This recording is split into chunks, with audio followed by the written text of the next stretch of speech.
Hi friends, இப்போ நம்ம இந்த வீடியோவில் என்ன பார்க்க போகிறோன்னு கேட்டிங்கன்னா, காரக்குழம்பு எப்படி செய்யுதுன்னு தான் பார்க்க போகிறோம். இதுக்கு தேவையான பொருள் பார்த்திங்கன்னா, வெங்காயம், தக்காளி, உருளைக்கிழங்கு, கத்திரிக்காய், பூண்டு, இதை வச்சு தான் இன்றைக்கி காரக்குழம்பு எப்படி செய்யலான்னு பார்க்க போகிறோம். சின்னவங்கலேருந்து பெரியவங்க வரைக்கும் எல்லாருமே உருளைக்கிழங்குலாம் விரும்பி சாப்பிடுவாங்க. அதனால் உருளைக்கிழங்கு காரக்குழம்பு எப்படி செய்யலான்னு பார்க்கலாம். இது பார்த்திங்கன்னா, ஃபஸ்ட்டு நம்ம காரக்குழம்புக்கு புளி ஒரு சிறிய அளவு எடுத்திருக்கேன். ஏன்னா நான் இதில் மாங்காய் சேர்த்துருக்கிறேன். அதனால் ரொம்ப புளிப்புத்தன்மை ஏற்படும்ன்றதுனால நான் புளி ஒரு சின்ன ஒரு லெவலில் தான் எடுத்துருக்கிறேன். இது பார்த்திங்கன்னா, வெங்காயம், தக்காளி, பூண்டு பார்த்திங்கன்னா நல்லா நான் இடித்து எடுத்துருக்கிறேன். அது மாதிரி இடித்து போடும்போது பார்த்திங்கன்னா நல்லா வாசமாக இருக்கும், மணமாக இருக்கும். குழந்தைங்களும் ரொம்ப விரும்பி சாப்பிடுவாங்க. ஏன்னா குழம்புலே கரைஞ்சிரும். அது நம்ம தனியாக கொடுக்கும்போது குழந்தைங்க சாப்பிட மாட்டாங்க பூண்டுலாம். அதனால் இந்த பூண்டை நல்லா இடித்து நம்ம குழம்புல கரையிற மாதிரி நான் இடித்து சேர்த்துருக்கேன். குழம்பும் நல்லா மணக்க மணக்க இருக்கும். அதனால் நான் பூண்டு இடித்து சேர்த்துருக்குறேன். இது பார்த்திங்கன்னா, நம்ம எல்லாத்தையும் நீங்கள் நான் சின்ன வெங்காயம் ஆட் பண்ணல, என்கிட்ட இல்லை. நீங்கள் ஆப்ஷனல் தான். நீங்கள் சின்ன வெங்காயம் இதில் சேர்க்கும்போது ரொம்ப சூப்பராக இருக்கும். காரக்குழம்பு, மீன் குழம்புக்கெலாம் சின்ன வெங்காயம் போட்டு செய்யும்போது ரொம்ப சுவையாக இருக்கும். இதில் கத்திரிக்காய், உருளைக்கிழங்கு இதெல்லாம் நல்லா ஃபஸ்ட்டு வதக்கணும்.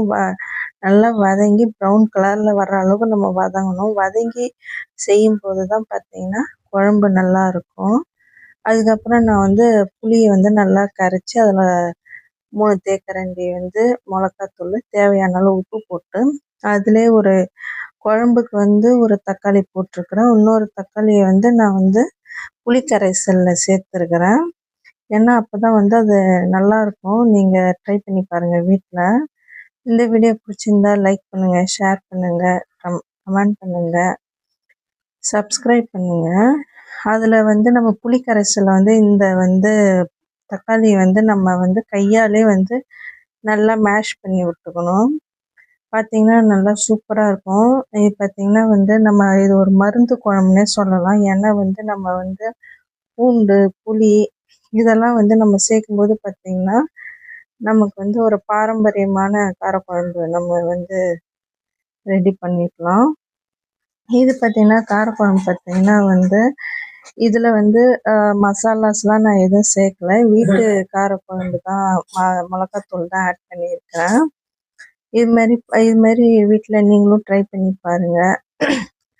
இது மட்டும் இல்லாமல் பசங்களுக்கு இந்த உருளைக்கிழங்கு பார்த்திங்கன்னா நீங்கள் இது மாதிரி காரக்குழம்புல போட்டு செய்யும்போது பார்த்திங்கன்னா குழந்தைங்களும் விரும்பி சாப்பிடுவாங்க. குழம்பு பார்த்திங்கன்னா கரண்டியில் ஒட்டலை. அதனால் கொதித்தன்மை பத்தலைன்னு அர்த்தம். இன்னும் நல்லா நம்ம ஒரு 3/4 அளவுக்கு கொதிச்சிருச்சுன்னா அதுக்கப்புறம் தான் நம்ம மாங்காய் சேர்க்கணும். ஏன்னா முதலே சேர்த்தோன்னா மாங்காவோடைய புளிப்புத்தன்மை குழம்புல ஃபுல்லாக ஊறிடும். 3/4 கொதிச்சோடனே மாங்காய் போட்டோடனே ஒரு கொதி வந்தோடனே நம்ம இறக்கிடணும். இப்போ பார்த்திங்கன்னா உங்களுக்கு கன்சிஸ்டன்சி நல்லா கட்டி பதத்துக்கு வந்துச்சு. ரொம்ப கட்டியாக விட்டாலும் குழம்பு ரொம்ப கட்டியாக இருக்கும். ஒரு கொதி வந்தோடனே நம்ம இறக்கிடணும். பார்த்திங்கன்னா குழம்பு நல்லா கொதிச்சிச்சு, கரண்டிலே நல்லா ஊற்றிச்சு. ஓகே.